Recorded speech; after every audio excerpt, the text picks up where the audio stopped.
Hello বন্ধুরা, কেমন আছো? আমি শ্রীপর্ণা রায় আবার চলে এসেছি আমার গল্পের ঝুলি নিয়ে। বন্ধুরা, মহাভারতের এক অতি পরাক্রমশালী যোদ্ধা ছিলেন দ্রোণাচার্য। তিনি ছিলেন পাণ্ডবদের অস্ত্রগুরু। এই দ্রোণাচার্যের জন্মের পিছনে কিন্তু মহাভারতে উল্লেখ করা হয়েছে এক অদ্ভুত গল্পের কথা। দ্রোণাচার্যের জন্ম হয়নি মাতৃগর্ভ থেকে। তা কি করে হলো দ্রোণাচার্যের জন্ম, সে গল্পই আজ আমরা শুনে নেব। চলো তবে শুরু করা যাক।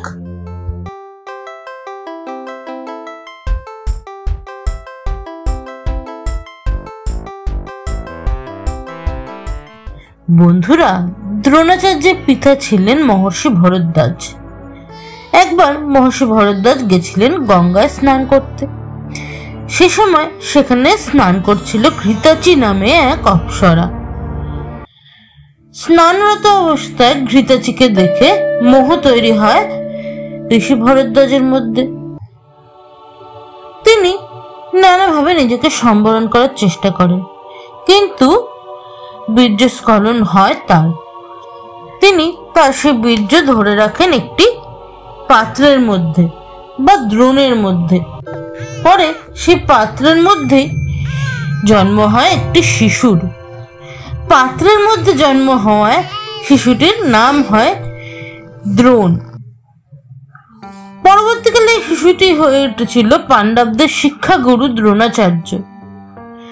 দ্রোণ বড় হয়ে উঠতে থাকে তার পিতা ঋষি ভরদ্বাজের কাছে। নানা অস্ত্র শিক্ষায় সে শিক্ষা লাভ করতে থাকে, শাস্ত্র শিক্ষা লাভ করতে থাকে।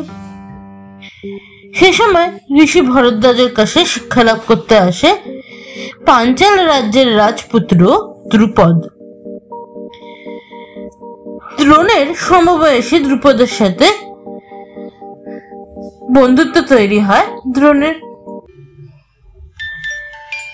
দুই বন্ধু একে অপরকে প্রতিশ্রুতি দেয় বড় হওয়ার পর তারা যে যা পাবে তারা সমান ভাগে ভাগ করে নেবে। এরপর আস্তে আস্তে সময় এগিয়ে যায়। দ্রোণের বিয়ে হয় কৃপাচার্যের বোন কৃপির সাথে। তাদের অশ্বত্থামা নামে একটি পুত্র সন্তান হয়। দ্রোণ পরশুরামকে সন্তুষ্ট করে নানা রকম অস্ত্রের জ্ঞান লাভ করেন, হয়ে ওঠেন সর্বশ্রেষ্ঠ আচার্য। কিন্তু তার দারিদ্র একই রকম থেকে যায়। ওদিকে দ্রুপদ তখন তার পিতার মৃত্যুর পর বসেছে পাঞ্চাল রাজ্যের সিংহাসনে।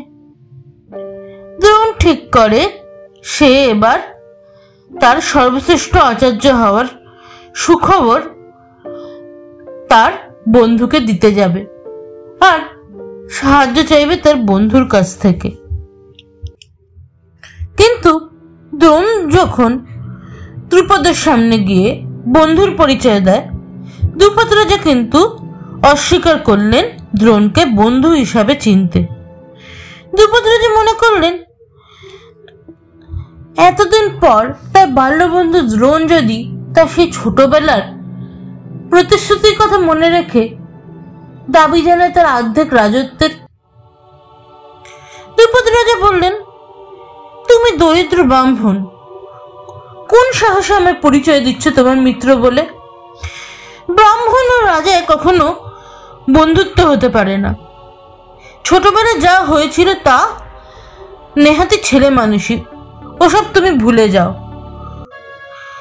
এতে খুবই কষ্ট পায় দ্রোণ। সে মনে মনে ঠিক করে এই অপমানের প্রতিশোধ সে নেবে।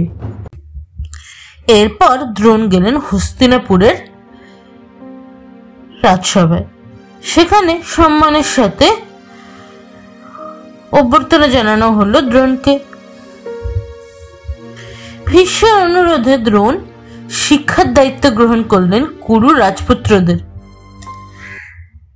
দ্রোণের কাছে শিক্ষা লাভ করে আস্তে আস্তে কুরু রাজকুমাররা হয়ে ওঠে বীর যোদ্ধা। অর্জুন হয়ে ওঠে দ্রোণের প্রিয় শিষ্য।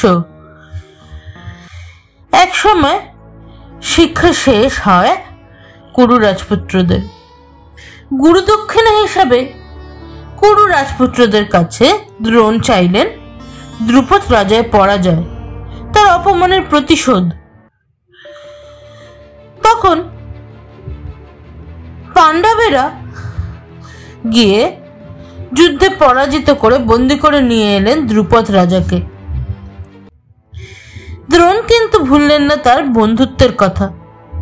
বন্ধুত্বের কথা মাথায় রেখে অর্ধেক রাজত্ব তিনি ফিরিয়ে দিলেন রাজা দ্রুপদকে, আর বাকি অর্ধেক রাজত্ব তিনি নিয়ে নিলেন তার ছেলে অশ্বত্থামার জন্য। এই হলো পাণ্ডবদের অস্ত্রগুরু দ্রোণের গল্প। আজ তবে এটুকুই রইল। আজ আসি, গল্পটি ভালো লাগলে কমেন্ট করে জানিও, ভিডিওটি ভালো লাগলে লাইক করো, আরো এরকম গল্প পেতে চ্যানেলটি সাবস্ক্রাইব করো, আর বেল আইকনে প্রেস করতে ভুলো না যেন। ধন্যবাদ।